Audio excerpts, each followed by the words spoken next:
ఇక్కడ హరిశంకర్ ఈ సీన్ దగ్గర పట్టు తప్పాడు, ఇక్కడ డైరెక్షన్ బాగాలేదు, ఈ సీన్ సరిగ్గా రాయలేదు, అద్భుతమైన క్రిటిసిజం కదా, క్రిటిసిజం చేయండి. ఎత్తేవా ఉన్న ఎగతాళి స్థాయికి వెళ్ళిపోతుంది, అక్కడ బాధేస్తుంది. ఇవన్నీ జరిగిన తర్వాత ఏమంటారంటే మళ్ళీ మైకి తీసుకున్నాడు, మళ్ళీ గట్టిగా మాట్లాడారంటారు. ఖచ్చితంగా గట్టిగా మాట్లాడతాను.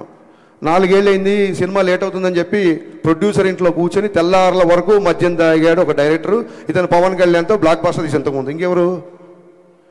ఇది మళ్ళీ ఆడికి ధైర్యం ఉండదు, మొత్తం రాసిన ధైర్యం ఉండదు. ఒక షాడో పెట్టి పెడతాడు, దమ్ముంటే నా ఫోటో వేసి హరిశంకర్ తెల్లారులు తాగాడని రాయి, దాని తర్వాత నేను కౌంటర్లు వేస్తా. నువ్వు నాకు ఏమైనా ఐస్ వేసావా? నాకు పెగ్గు కలిపావా? ఎరా పెగ్గు పట్టరా అంటే నువ్వు పెగ్గు తీసుకొచ్చావా? ఏంట్రా నీ సోర్సు? పోనీ ధైర్యంగా ఫోటో వేసి రాయడు ఒక చిన్న షాడో. హౌ లాంగ్ అండి? How long we should take all this non sense? How long we should take all this non sense? I'm asking. ఇప్పుడు ఏమంటారు, ఇంకా మళ్ళీ మొదలు, రేపొద్దు నీ సినిమా కూడా వస్తుంది కదా, నీది కూడా చేస్తావు కదా. మాటకు ముందు ఆ గ్యాప్ వచ్చింది. నేను ఇప్పుడు 2 సినిమాలు షూటింగ్ చేస్తున్నా, ఉస్తాద్ భగత్ సింగ్, మిస్టర్ బచ్చన్. అతి త్వరలో ఇంకో 2 పెద్ద హీరోలతో అనౌన్స్మెంట్ రాబోతున్నాయి, సినిమాలు చేయబోతున్నా.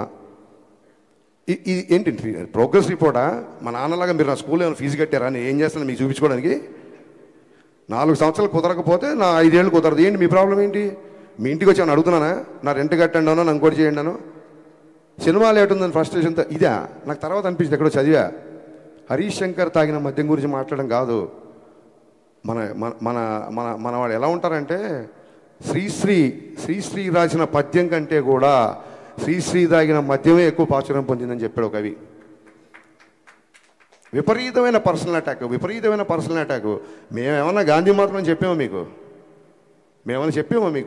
విపరీతం అయిపోయింది. నాకు కార్తీక్ పరీక్షలో నేను ఆ విషయంలో చాలా ఫీల్ అయ్యా.